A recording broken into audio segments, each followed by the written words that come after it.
Tu passes ton temps devant ton ordi, tu multiplies les tâches et le soir tu te demandes ce que tu as fait de ta journée. Tu n'es pas seul et ce n'est pas parce que tu manques de temps. C'est juste que personne ne t'a appris à le gérer de manière stratégique. Aujourd'hui, je te partage 5 rituels qui vont changer ta façon de travailler. Dans le premier rituel, tu vas apprendre à éliminer les voleurs invisibles. Quels sont les voleurs invisibles? La première chose à faire, c'est d'identifier ce qui te prend du temps sans que tu t'en rendes compte. Ça peut être les notifications des réseaux sociaux, ça peut être aussi les notifications des emails qui arrivent toute la journée. C'est aussi le fait, voilà, dès qu'il y a un petit moment, de scroller voilà, les réseaux sociaux, c'est-à-dire Instagram, LinkedIn, etc. Le problème, c'est que voilà, on se dit 2-3 minutes et puis en fin de compte, on se rend compte qu'on passe une demi-heure dessus. Après, il y a aussi voilà, tous les messages privés ou le téléphone qui sonne auquel on répond de suite et voilà, qui contient une demande et on veut le régler tout de suite. Effectivement, moi j'ai une nature à vouloir répondre à tous les besoins pour être disponible pour tout le monde et en fin de compte, je me suis rendu compte que ça ne me faisait pas avancer dans mon travail. Alors voilà ce qui peut tout changer.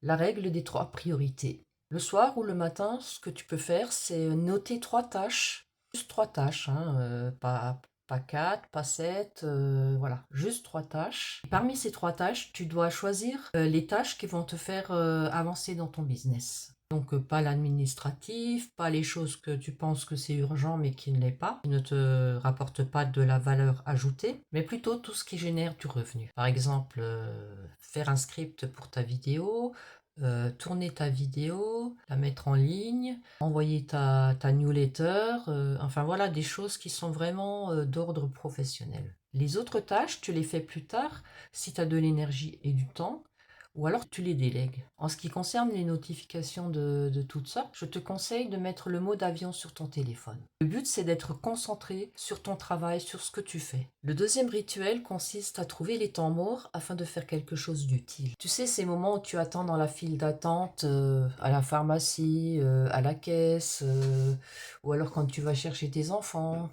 C'est dans ces moments-là qu'on prend son téléphone et qu'est-ce qu'on fait? Ben, on scrolle, on va sur les réseaux sociaux ou alors on rêvasse.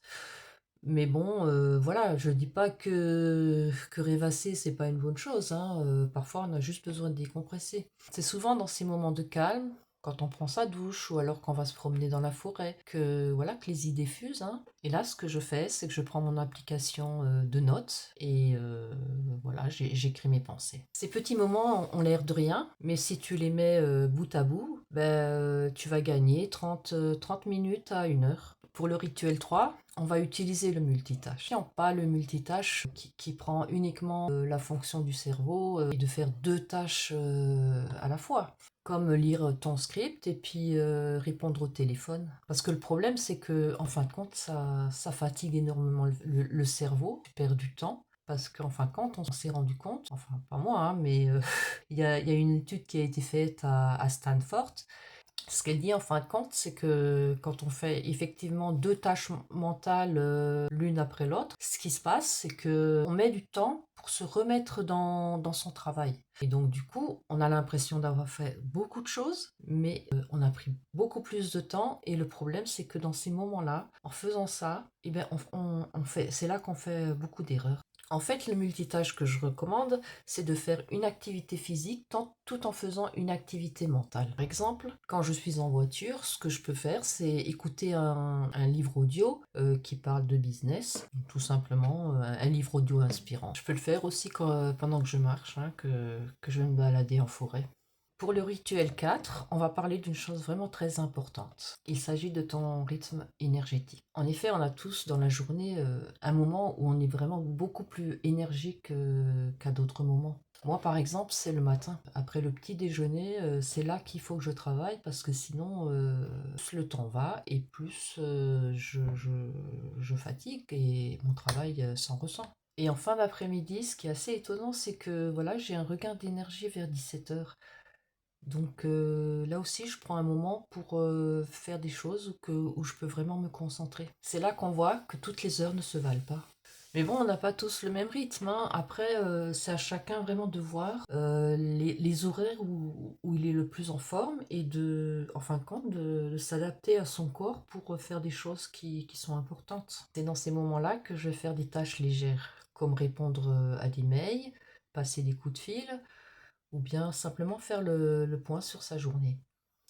Pour le cinquième rituel, je vais vous parler d'un levier très important, la planification. Oui, je sais, c'est pas quelque chose qu'on a envie naturellement de faire. Et pourtant, hein, franchement, c'est un levier parce que quand on planifie nos tâches dans la semaine, eh ben, comment dire, on gagne énormément de temps. Parce que on se pose plus la question, mais au fait, qu'est-ce que je dois faire alors hier j'ai fait ça, qu'est-ce qui est prioritaire Non franchement, on gagne du temps parce que voilà, il n'y a plus toute cette réflexion et on enlève une charge mentale. Et comment on fait? En fait, on prend un moment, comment dire, une demi-heure en fin de semaine. Ça peut être le vendredi matin, soir ou le dimanche soir. Ça, c'est comme vous voulez. Je prends mon agenda et je me pose 3 questions essentielles. Qu'est-ce qui fera vraiment avancer mes projets cette semaine? Et c'est vrai, hein, là, on va faire le tri hein, entre ce qui est important et urgent, ce qui est important et non urgent, ce qu'on peut déléguer, et voilà, ce qui est ni important ni urgent et qui n'apporte vraiment aucune valeur ajoutée. Qu'est-ce qui fera vraiment avancer mes projets cette semaine? Donc vraiment les tâches importantes et urgentes. Hein, ça veut dire, on en revient à tout à l'heure, quoi. Quelles sont les tâches qui vont me faire avancer dans mon business? La deuxième question, c'est quelles tâches je peux supprimer ou déléguer? En effet, il y a des tâches qui sont importantes, mais pas urgentes. Et donc, voilà, si elles sont pas urgentes, soit on peut les déléguer, et si vraiment on ne peut pas les déléguer, à ce moment-là, on les fait dans nos creux énergétiques. Et la troisième question que je me pose, c'est où est-ce que je place mes 3 priorités quotidiennes? Et donc là, je suis prête à planifier chaque journée. Donc je vais bloquer des créneaux dans mon agenda, comme des rendez-vous, mais ce sont des rendez-vous pas négociables. Et donc le lundi matin, je n'ai plus besoin de réfléchir, je sais ce que je dois faire. Je ne suis plus dispersée, je suis concentrée et prête pour démarrer ma journée.